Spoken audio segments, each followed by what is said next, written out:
Okay, ആദ്യം നമ്മൾ ആ നോട്ട്സിന്റെ ഫസ്റ്റിൽ തന്നെ ലിറ്റററി തിയറിയുടെ ഒരു ടൈം ലൈൻ ആണ് ഞാൻ കൊടുത്തിരുന്നത്. Russian formalism 1920 to 1930. അത് തുടങ്ങുന്നത് ശരിക്കും സൊഷ്യൂറിന്റെ publication of the course in linguistics എന്ന് പറയുന്ന ടെക്സ്റ്റിന്റെ ആണെന്ന് ശരിക്കും ആ ലിംഗ്വിസ്റ്റിക് ടെക്സ്റ്റിലാണ് ശരിക്കും റഷ്യൻ ഫോർമലിസം അല്ലെങ്കിൽ സ്ട്രക്ചറലിസം സ്റ്റാർട്ട് ചെയ്യുന്നത്. 1930 ആർക്കിടൈപ്പൽ ക്രിറ്റിസിസം വരുന്നു. അതിന്റെ ഭാഗമായിട്ട് അതിന്റെ കണ്ടിന്യൂഷൻ ആയിട്ട് ന്യൂ ക്രിറ്റിസിസം, ഫോർമലിസത്തിന്റെ American version, then feminist criticism പല സ്ട്രീമിലായിട്ട് തിരിഞ്ഞു പോകുന്നുണ്ട്. അതിനുശേഷം സ്ട്രക്ചറലിസ്റ്റ് ക്രിറ്റിസിസം തന്നെയാണ് 60s-ലും 70s-ലും ഏറ്റവും പ്രോമിനന്റ് ആയിട്ട് നിൽക്കുന്നത്. അതിനുശേഷം ഡീകൺസ്ട്രക്ഷൻ വരുന്നു. അത് post structuralism, post modernism, post structuralism, മോഡേണിസത്തിൽ നിന്നും പോസ്റ്റ് മോഡേണിസത്തിലേക്ക് പോകുന്നു. സ്ട്രക്ചറലിസത്തിന്റെ ഒരു കണ്ടിന്യൂഷനോ അല്ലെങ്കിൽ അതിന്റെ ഒരു ക്രിട്ടിക്കൽ റെസ്പോൺസ് എന്ന രീതിയിൽ പോസ്റ്റ് സ്ട്രക്ചറലിസം വരുന്നു. അതിന്റെ ഭാഗമായിട്ട് കൂടുതൽ ലിംഗ്വിസ്റ്റിക് ഓറിയന്റഡ് ആയിട്ടുള്ള ഡീകൺസ്ട്രക്ഷൻ വരുന്നു. അതും ലിംഗ്വിസ്റ്റിക്സിന്റെ ഒരു ഭാഗം തന്നെയാണ്. ലിംഗ്വിസ്റ്റിക്സിനെ ക്രിട്ടിക്കൽ ആയിട്ടുള്ള ഒരു അപ്രോച്ച് തന്നെയാണ് ഡീകൺസ്ട്രക്ഷൻ. അതിനുശേഷം കൾച്ചറൽ സ്റ്റഡീസ് 1980s കൾച്ചറൽ സ്റ്റഡീസിന്റെ സമയമാണ്. Second, people are joining.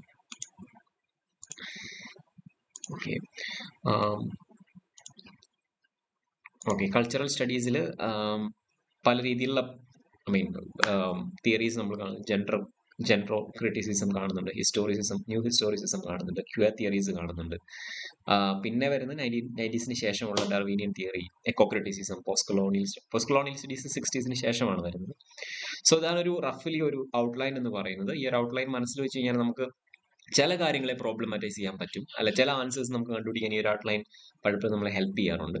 കാരണം പോസ്റ്റ് വാർ, പ്രീ വാർ, ഇതൊക്കെ സ്ട്രക്ചറലിസത്തിന് മുമ്പ് ശേഷം, മോഡേണിസം, പോസ്റ്റ് മോഡേണിസം, ഇതുമായിട്ട് ബന്ധപ്പെട്ടുള്ള മൂവ്മെന്റ്സ്, ഇതൊക്കെ നമുക്ക് മനസ്സിലാക്കി കഴിഞ്ഞാൽ ചില ആൻസേഴ്സ് നമുക്ക് ഈസി ആയിട്ട് ലൊക്കേറ്റ് ചെയ്യാൻ പറ്റും.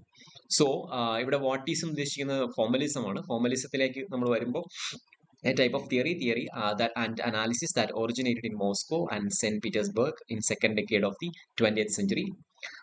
അവരുടെ മേജർ ആയിട്ടുള്ള ആർഗ്യുമെന്റുകൾ എന്ന് പറയുന്നത്, ഒന്ന് form is important than content. അതായത് കണ്ടന്റ് ഫോം എന്ന് പറയുന്ന ആ ഒരു ഡൈക്കോട്ടമി അല്ലെങ്കിൽ ആ ഒരു ഡിവിഷനെ അടിസ്ഥാനപ്പെടുത്തിയിട്ട് ഫോം ചെയ്തു വന്ന ഒരു തിയറിയാണ് റഷ്യൻ ഫോർമലിസം. അതിൽ they gave more priority to form. Form എന്ന് പറയുമ്പോൾ പോയട്രിയുടെ form, sonnet is a form of poetry, epic is a form of poetry. Novel ആണെങ്കിൽ നോവലിന്റെ the form of novel, I mean the structure of novel, literary structure of the novel. So ഈ ഫോമിനും കൂടുതൽ പ്രാധാന്യം കൊടുത്ത് കണ്ടന്റിനെ define ചെയ്യുന്ന ഫോമാണ് എന്ന രീതിയിലുള്ള ഒരു അപ്രോച്ചാണ് ശരിക്കും ഫോർമലിസം മുമ്പോട്ട് വെച്ചത്. It is a form that makes literature literary. അതായത് ഒരു ലിറ്ററേച്ചറിനെ ലിറ്ററേച്ചർ ആക്കി മാറ്റുന്നത്, അല്ലെങ്കിൽ ലിറ്റററി വർക്കിനെ ഇപ്പൊ നോവലിനെ ഒരു നോവലാക്കി മാറ്റുന്നതിന്റെ ഫോമാണ് എന്ന ഒരു ധാരണയാണ് ശരിക്കും ഒരു മുന്നോട്ട് വയ്ക്കുന്നത്. അതുപോലെ തന്നെ ഇതിന്റെ ഭാഗമായിട്ട് ഇതെല്ലാം തുടങ്ങുന്നത് ഞാൻ പറഞ്ഞു നമ്മുടെ ലിംഗ്വിസ്റ്റിക്സിൽ നിന്നാണ്, പ്രത്യേകിച്ച് സൊഷ്യൂറിന്റെ ഒബ്സർവേഷനിൽ നിന്നാണ് ശരിക്കും ഫോർമലിസത്തിന്റെ തുടക്കം. ലാംഗ്വേജിനെ കുറിച്ച് ഇത്രയും സീരിയസ് ആയിട്ടുള്ള ഒരു പഠനം, അല്ലെങ്കിൽ ലാംഗ്വേജിനെ വളരെ ക്രിട്ടിക്കൽ ആയിട്ട് രീതിയിൽ ആദ്യമായിട്ട് കാണുന്നത് അല്ലെങ്കിൽ തിയറൈസ് ചെയ്യുന്നത് ശരിക്കും സൊഷ്യൂറാണ്. അതുകൊണ്ട് തന്നെ ഈ ലാംഗ്വേജിന്റെ പലതരത്തിലുള്ള ഉപയോഗങ്ങൾ, യൂസസ് ഓഫ് ലാംഗ്വേജ്, അതിന്റെ ബേസിലാണ് പിന്നീട് പല തിയറികളും ഉത്ഭവിക്കുന്നതും വളർന്നു വരുന്നതും. പ്രത്യേകിച്ച് സ്ട്രക്ചറലിസത്തിലും പോസ്റ്റ് സ്ട്രക്ചറലിസത്തിലും ഒക്കെ നമ്മൾ കാണുന്നത് ലാംഗ്വേജിന്റെ പലതരത്തിലുള്ള ആപ്ലിക്കേഷൻസിനെയും അല്ലെങ്കിൽ അതിന്റെ ഫീച്ചേഴ്സിനെ കുറിച്ചുമാണ് നമ്മൾ ഇതിലെല്ലാം പ്രധാനമായിട്ടും കാണുന്നതും ഡിസ്കസ് ചെയ്യുന്നതും. ഓക്കെ, പ്രത്യേകിച്ച് ഫോർമലിസ്റ്റിൽ രണ്ട് ഡിവിഷൻസ് ഉണ്ടായിരുന്നു. ഒന്ന് ഒപ്പോയാസും, രണ്ട് മോസ്കോ ലിംഗ്വിസ്റ്റിക് സർക്കിളും. ഇതിൽ 1955 എന്ന് കൊടുത്തേക്കുന്ന ഡേറ്റ് തെറ്റാണ്, അത് ഞാൻ PDF ആയതുകൊണ്ട് എനിക്ക് മാറ്റാൻ പറ്റില്ല. So OPOYAZ and Moscow linguistic circle. ഇതിൽ ഒപ്പോയാസ് എന്ന് പറയുന്ന ഗ്രൂപ്പിൽ പെടുന്ന, അല്ലെങ്കിൽ അതിന്റെ expansion society of the study of poetic language, society for the study of poetic language 1916 establish ചെയ്താണ് റഷ്യയിൽ. വിക്ടർ സ്ലോവസ്കിയും ബോറിസ് എക്കൻബർഗുമായിരുന്നു ശരിക്കും അതിന്റെ മേജർ ആയിട്ടുള്ള പ്രൊപ്പോണൻസ്. അതിനുശേഷം സ്റ്റാലിന്റെ ഭരണകാലത്ത് അവർക്ക് അവിടെ എക്സിസ്റ്റ് ചെയ്യാൻ പറ്റാതെ വരുമ്പോൾ അവർ വീണ്ടും അത് പ്രാഗിലേക്ക് അതിനെ റീലൊക്കേറ്റ് ചെയ്യുന്നുണ്ട് 1928. 1929 വന്ന അവരുടെ കൺസോളിഡേറ്റഡ് ആയിട്ടുള്ള അവരുടെ വർക്കിനെയാണ് ശരിക്കും നമ്മൾ പ്രാക്ടീസിസ് എന്ന് പറയുന്നത്. റെന്നവെല്ലേക്ക് യാൻ മക്കാറോവ്സ്കി, അതിനുശേഷം ഇവർക്ക് ആദ്യത്തെ പ്രൊപ്പോണൻസിന് ശേഷം വരുന്ന മേജർ ഫിഗേഴ്സ് ആണ് ഇവർ രണ്ടുപേരും. പിന്നെ മോസ്കോ ലിംഗ്വിസ്റ്റിക് സർക്കിളിലേക്ക് വരുമ്പോൾ റോമൻ യാക്കബ്സൺ, ഫിലിപ്പ് ഫ്രെഡ്രോവിച്ച്, ഫോർച്യുനാറ്റോവ്, യൂറി ചിന്യാനോവ്, ഇവരൊക്കെയാണ് മേജർ ആയിട്ടുള്ള പ്രൊപ്പോണൻസ് എന്ന് പറയുന്നത്. ഇനി ഈ ഒപ്പുയാസിൽ അറിയാം, നമുക്ക് വിക്ടർ സ്ലോവസ്കി അറിയാം. വിക്ടർ സ്ലോവസ്കിയുടെ ആർട്ട് ആസ് എ ടെക്നിക് എന്ന് പറയുന്ന വർക്കാണ് ഏറ്റവും ഇമ്പോർട്ടന്റ് ആയിട്ടുള്ള വർക്ക്. അതിൽ ടോൾസ്റ്റോയുടെ കോൾസ്റ്റോമർ എന്ന് പറയുന്ന വർക്കിനെയും അല്ലെങ്കിൽ ഷെയിം എന്ന് പറയുന്ന സ്റ്റോറിയെയും ഒക്കെ ബേസ് ചെയ്തിട്ടുള്ള ഒരു അനാലിസിസ് ആണ്. യാക്കബ്സനെ കുറിച്ച് പറയുമ്പോൾ രണ്ട് കാര്യങ്ങളാണ് മെയിൻ ആയിട്ട് നമ്മൾ പറയുന്നത്. ഒന്ന് 2 poles of language, the metaphorical and metonymical poles. രണ്ടാമത് 6 യൂസസ് ഓഫ് ലാംഗ്വേജ്. പിന്നെ ബോറിസ് ടൊമാറോവ്സ്കിയുടെ ഫാബുലാസ് യൂഷ എന്ന് പറയുന്ന ആ ഒരു ഡിവിഷൻ ക്ലാസിഫിക്കേഷൻ. ഇനി ഫോർമലിസത്തിനെ കുറച്ചുകൂടി എക്സ്പ്ലെയിൻ ചെയ്ത് ഫോർമലിസത്തെ കുറിച്ച് നമ്മൾ കൂടുതൽ മനസ്സിലാക്കുമ്പോൾ ഒന്ന് ഞാൻ ആദ്യം പറഞ്ഞു, നമ്മൾ ഓൾറെഡി പറഞ്ഞതുപോലെ ഇതിന്റെ ലാംഗ്വേജിന്റെ ഉപയോഗത്തെ കുറിച്ചാണ് ഫോർമലിസ്റ്റുകൾ പ്രധാനമായിട്ടും ചിന്തിച്ചതും അതിനെക്കുറിച്ച് കൂടുതൽ തിയററ്റിക്കൽ ആയിട്ടുള്ള അനാലിസിസ് നടത്തിയും ലാംഗ്വേജിന്റെ വേരിയസ് ആയിട്ടുള്ള ഉപയോഗങ്ങളെ കുറിച്ചാണ്. കാരണം ഒരു ടെക്സ്റ്റിന്റെ ഫോം ഡിറ്റർമൈൻ ചെയ്യുന്നത് ശരിക്കും ലാംഗ്വേജ് ആണ്, ലാംഗ്വേജിന്റെ യൂസ് ആണ്, അല്ലെങ്കിൽ ലാംഗ്വേജിന്റെ സ്റ്റൈലാണ് ശരിക്കും ഒരു ടെക്സ്റ്റിന്റെ. ഒരു പോയട്രി ആക്കുന്നത് അത് അതിൽ എഴുതപ്പെടുന്ന ലാംഗ്വേജിന്റെ രീതിയാണ് ശരിക്കും കണ്ടന്റിനേക്കാളും കൂടുതലായിട്ട്. അപ്പൊ നമുക്ക് രാമായണം എന്ന് പറയുന്ന ഒരു സംഭവം നമുക്ക് എടുത്തൊരു പോയറ്റിക് ഫോമിൽ എഴുതാം, അല്ലെങ്കിൽ ഒരു നോവലിന്റെ ഫോമിൽ എഴുതാം. അതിനെ ആ പോയറ്റിക് ഫോമിലേക്ക് മാറ്റുന്നതിന്റെ ലാംഗ്വേജ് ഉപയോഗമാണ്. അതുകൊണ്ട് തന്നെയാണ് ഫോർമലിസ്റ്റുകൾ ലാംഗ്വേജിന്റെ ഉപയോഗത്തെക്കുറിച്ച് പഠിക്കുന്നതും അതിനെ എക്സ്പ്ലോർ ചെയ്യുന്നതും. ഓക്കെ, അവര് ആ ബേസ് ലൈനിൽ തന്നെ രണ്ട് ക്ലാസിഫിക്കേഷൻസ് അവർ കൊണ്ടുവരുന്നു. ഒന്ന് ലിറ്റററി യൂസ് ഓഫ് ലാംഗ്വേജ് അല്ലെങ്കിൽ പോയറ്റിക് യൂസ് ഓഫ് ലാംഗ്വേജും ഓർഡിനറി പ്രാക്ടിക്കൽ യൂസസ് ഓഫ് ലാംഗ്വേജും. Ordinary language is to communicate with ഓഡി, അത് നമുക്ക് അറിയാവുന്ന കാര്യങ്ങളാണ്. ഓർഡിനറി ലാംഗ്വേജ് എന്തിനാണ് ഉപയോഗിക്കുന്നതും ലിറ്റററി ലാംഗ്വേജ് എന്തിനാണ് ഉപയോഗിക്കുന്നതും. അതിനുശേഷം മറ്റൊരു ഇമ്പോർട്ടന്റ് ഫാക്ടർ എന്ന് പറയുന്നത് okay the linguistics of literature differs from the linguistics of practical, അതുമായിട്ട് ബന്ധപ്പെട്ട് വരുന്നതാണ്. Its laws are oriented towards producing the distinctive features of called literariness. അടുത്ത കോൺസെപ്റ്റ് എന്ന് പറയുന്നത് ലിറ്റററിനെസ് എന്ന് പറയുന്ന കോൺസെപ്റ്റ് ആണ്. അതായത് ഈ ക്ലാസിഫിക്കേഷൻ തന്നെ, അതായത് ലിറ്റററി ലാംഗ്വേജ് എന്നും അതുപോലെ തന്നെ ഓർഡിനറി ലാംഗ്വേജ് എന്നും ക്ലാസിഫിക്കേഷനിൽ ലിറ്റററി ലാംഗ്വേജിനെ അല്ലെങ്കിൽ പോയറ്റിക് ലാംഗ്വേജിനെ ശരിക്കും ഡിസ്റ്റിങ്വിഷ് ചെയ്യുന്ന ഒരു ഫീച്ചർ എന്ന് പറയുന്നത് ലിറ്റററിനെസ് എന്ന് പറയുന്ന ഒരു ആസ്പെക്ട് ആണ്. അല്ലെങ്കിൽ ഒരു പോയറ്റിക് ലാംഗ്വേജിനെ കോൺസ്റ്റിറ്റ്യൂട്ട് ചെയ്യുന്ന എല്ലാ ഫീച്ചേഴ്സിനും കൂടെ ഒരുമിച്ച് വെച്ച് പറയുന്ന പേരാണ് ശരിക്കും ലിറ്റററിനെസ്. അതുകൊണ്ട് നമ്മൾ പറയുന്നത് literature is actually made by literariness, it is defined by literariness. Roman ജാക്കബ്സിന്റെ ഫേമസ് ആയിട്ടുള്ള statement, object of the study in literary science is not literature but literariness, that is what makes a given work a literary work. അതായത് ഒരു poetry ആക്കുന്നത് according to formalist ആ ലാംഗ്വേജിന്റെ features ആണ്. അപ്പൊ ആ ഫീച്ചേഴ്സിനെ എല്ലാം കൂടെ ഒരുമിച്ച് പറയുന്ന പേരാണ് ലിറ്റററിനെസ് എന്ന് പറയുന്നത്. അതുകൊണ്ട് തന്നെ റോമൻ യാക്കോബ്സിനെ ഒരു ഫോർമലിസ്റ്റ് എന്ന രീതിയിൽ റോമൻ യാക്കോബ്സിനെ സംബന്ധിച്ചിടത്തോളം ഏറ്റവും പ്രധാനപ്പെട്ടതെന്ന് പറയുന്നത് ഒരു ടെക്സ്റ്റിന്റെ ലിറ്റററിനെസിനെ എക്സ്പ്ലോർ ചെയ്യുക എന്നുള്ളതായിരുന്നു. അതായത് അതിന്റെ ലിംഗ്വിസ്റ്റിക് ഫീച്ചേഴ്സിനെ എക്സ്പ്ലോർ ചെയ്യുക എന്നുള്ളതായിരുന്നു. Okay, literariness of a work as Jan Makarovsky consists in the maximum of foregrounding.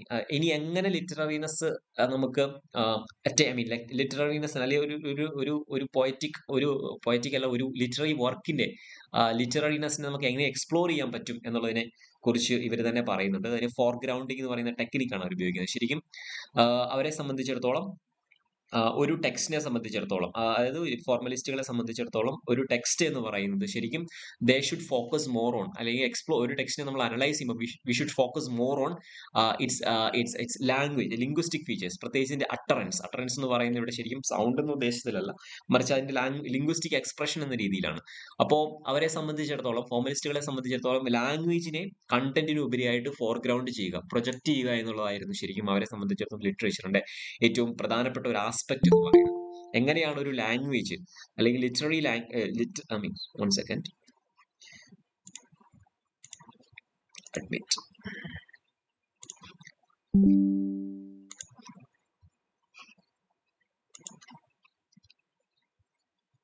Okay,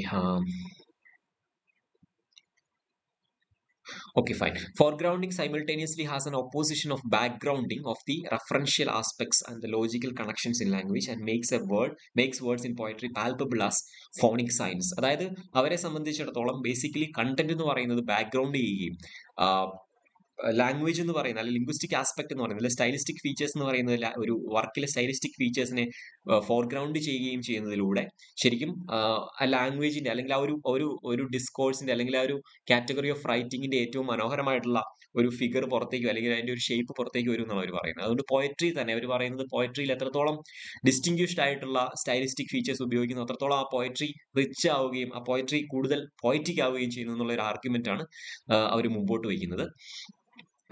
Okay, ഇനി ആർട്ട് ആസ് എ ടെക്നിക്കിൽ മറ്റൊരു formalist concept Victor Shklovsky introduce ചെയ്യുന്നുണ്ട്. അതായത് ഡീഫെമിലറൈസേഷൻ എന്ന് പറയുന്ന ഒരു concept Victor Shklovsky art as a technique എന്ന് പറയുന്ന വർക്കിൽ ഇൻട്രൊഡ്യൂസ് ചെയ്യുന്നുണ്ട്. Art exist that one may recover the sensation of life. It exist to make one feel things, to make the stone Stony.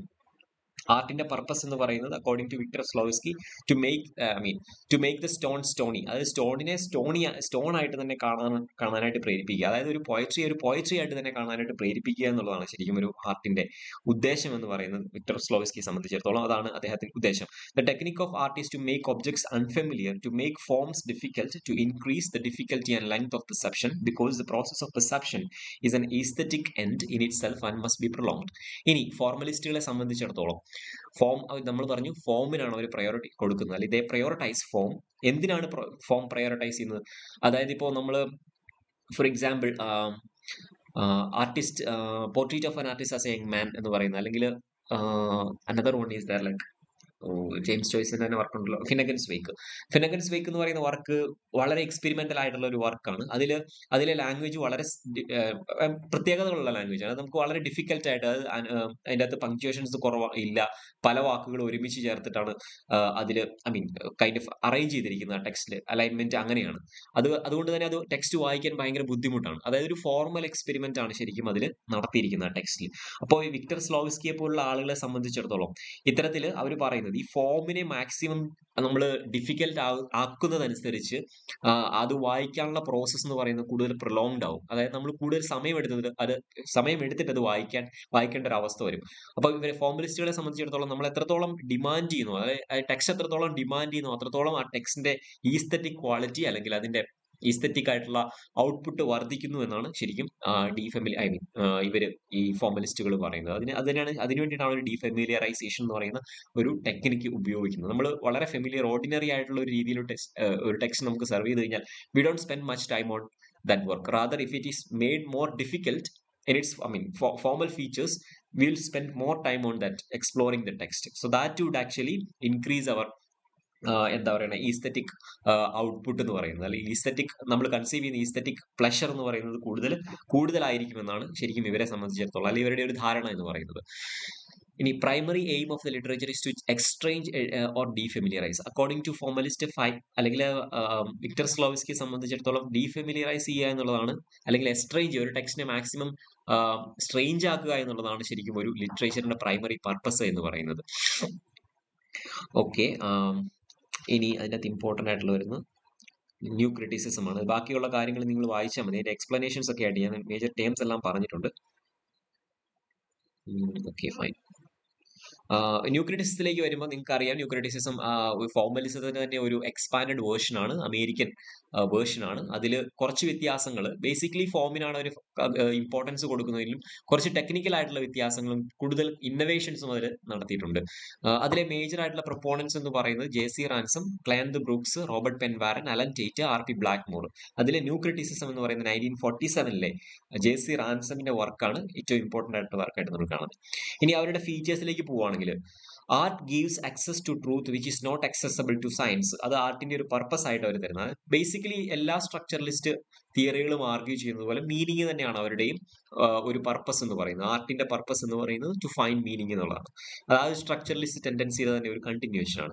To squeeze the last drop of meaning out of a text. അതായത് new ക്രിറ്റിസിസത്തിലെ അല്ലെങ്കിൽ new ക്രിറ്റിക്സിനെ സംബന്ധിച്ചിടത്തോളം ക്രിറ്റിസിസത്തിന്റെ purpose എന്ന് പറയുന്നത്, അല്ലെങ്കിൽ the process of reading എന്ന് പറയുന്നത്, ഒരു ടെക്സ്റ്റിനെ അനലൈസ് ചെയ്യുക എന്ന് പറയുന്നത് ശരിക്കും to squeeze the text and to take out the last drop of meaning from it. അത്രയും എന്താ പറയുന്നത്, അത്രയും കൺവെൻഷനൽ ആയിട്ടുള്ള ഒരു റീഡിങ്, അത്രയും തിക്ക് ആയിട്ടുള്ള കണ്ടൻസ്ഡ് ആയിട്ടുള്ള ഒരു റീഡിംഗ് ആണ് ശരിക്കും, ഡിഡക്റ്റീവ് ആയിട്ടുള്ള ഒരു റീഡിംഗ് ആണ് ശരിക്കും അവർ മുമ്പോട്ട് വയ്ക്കുന്നത്. അതിനെയാണ് ശരിക്കും നമ്മൾ ക്ലോസ് റീഡിംഗ് എന്ന് പറയുന്നത്. പിന്നീട് അതിന് ലെമൺ സ്ക്യൂസിങ് മെത്തേഡ് എന്നൊക്കെ അതിനെ ശരിക്കും പാരഡി ആയിട്ട് നമ്മൾ വിളിക്കപ്പെടുന്നുണ്ട്. ലെമൺ സ്ക്യൂസിങ് മെത്തേഡ് എന്നൊക്കെ പറയുന്നത് ക്ലോസ് റീഡിംഗ്. ഒരു ടെക്സ്റ്റിനെ അതിന്റെ എല്ലാ രീതിയിലുള്ള ബാക്ക്ഗ്രൗണ്ടുകളിൽ നിന്നും, അതിന്റെ ഹിസ്റ്റോറിക്കലും എക്കണോമിക്കലും പൊളിറ്റിക്കലും ബയോഗ്രഫിക്കലുമായിട്ടുള്ള എല്ലാ രീതിയിലുള്ള ബാക്ക്ഗ്രൗണ്ടുകളിൽ നിന്നും സ്ട്രിപ്പ് ഓഫ് ചെയ്തിട്ട് ആ ടെക്സ്റ്റിന്റെ ഫോമൽ ആസ്പെക്റ്റിൽ മാത്രം, അതായത് അതിന്റെ കണ്ടന്റ് എന്ന് പറയുന്നത് ഫോമിനെ ബേസ് ചെയ്താണ് ഇരിക്കുന്നത് എന്ന രീതിയിൽ വായിക്കുന്നതിനാണ് ശരിക്കും ക്ലോസ് റീഡിംഗ് എന്ന് പറയുന്നത്. The language of poetry is A language of parody. Paradox. ഈ പാരഡോക്സ് എന്ന് പറയുന്നത് ഉദ്ദേശിക്കുന്നത് ശരിക്കും ഇവിടെ സ്റ്റൈലിസ്റ്റിക് ഫീച്ചേഴ്സിനെയാണ്. അതായത് ഫോർമലിസ്റ്റുകളെ സംബന്ധിച്ചും അതുപോലെ ന്യൂ ക്രിട്ടിക്കുകളെ സംബന്ധിച്ചും ബേസിക്കലി പോയട്രി എന്ന് പറയുന്നത് ഒരു സ്റ്റൈലിസ്റ്റിക് എക്സ്പെരിമെന്റ് ആണ്. മാക്സിമം ലിറ്റററി ഡിവൈസിന്റെ ആപ്ലിക്കേഷൻ ആണ് അവർ ഉദ്ദേശിക്കുന്നത്. അതുകൊണ്ട് തന്നെ പോയട്രിയുടെ ലാംഗ്വേജ് എന്ന് പറയുന്നത് is actually enriched with a lot of stylistic features. അതുകൊണ്ടാണ് ഇത് ലാംഗ്വേജ് ഓഫ് പാരഡോക്സ് എന്ന് പറയുന്നത്. That is nothing straight because ഫോമിലൂടെ തന്നെ അത് വളരെ ഡിഫിക്കൽട്ട് ആയിട്ടാണ് പ്രസന്റ് ചെയ്യുന്നത്. അതുപോലെ തന്നെ they ignore the genre differences. Genre in the sense like poetry എടുക്കുവാണെങ്കിൽ I mean epic poetry, that kind of genre differences. It stresses the analysis of the literary work as a self-sufficient verbal entity. അത് നമ്മൾ പറഞ്ഞ close റീഡിങ്ങിന്റെ ഭാഗമാണ്. Literary വർക്കിനെ ഒരു self sufficient entity ആയിട്ട്, അതായത് സ്വയം മീനിങ് പ്രൊഡ്യൂസ് ചെയ്യാനും അത് പകർന്നു നൽകാനും കഴിയുന്ന ഒരു വസ്തുവായിട്ടാണ് ലിറ്റററി വർക്കിനെ അവർ കണ്ടത്. Conceives poetry as a special mode of language whose distinctive features are defined in terms of their systematic opposition to practical or scientific language. അത് നമ്മൾ പറഞ്ഞു, that contradiction between the scientific language, I mean they are actually referring to scientific and practical language, which is actually in formalism the ordinary language. ഇനി കുറച്ച് differences ഞാനിത് പറഞ്ഞിട്ടുണ്ട്, അത് നിങ്ങൾ വായിച്ചു നോക്കിയാൽ മതി. ഇനി major opponents of new criticism, Marxist criticism. Definitely Marxist criticism ഒരു മേജർ ഒപ്പോണന്റ് ആണ് ന്യൂ ക്രിറ്റിസിസത്തിന്റെ. കാരണം മാർക്സിസ്റ്റ് ക്രിറ്റിസിസം സംബന്ധിച്ചിടത്തോളം കോണ്ടെക്സ്റ്റ് എന്ന് പറയുന്നത്, ബാക്ക്ഗ്രൗണ്ട് എന്ന് പറയുന്നത് വളരെ ഇമ്പോർട്ടന്റ് ആണ്. Okay fine, that is it I think.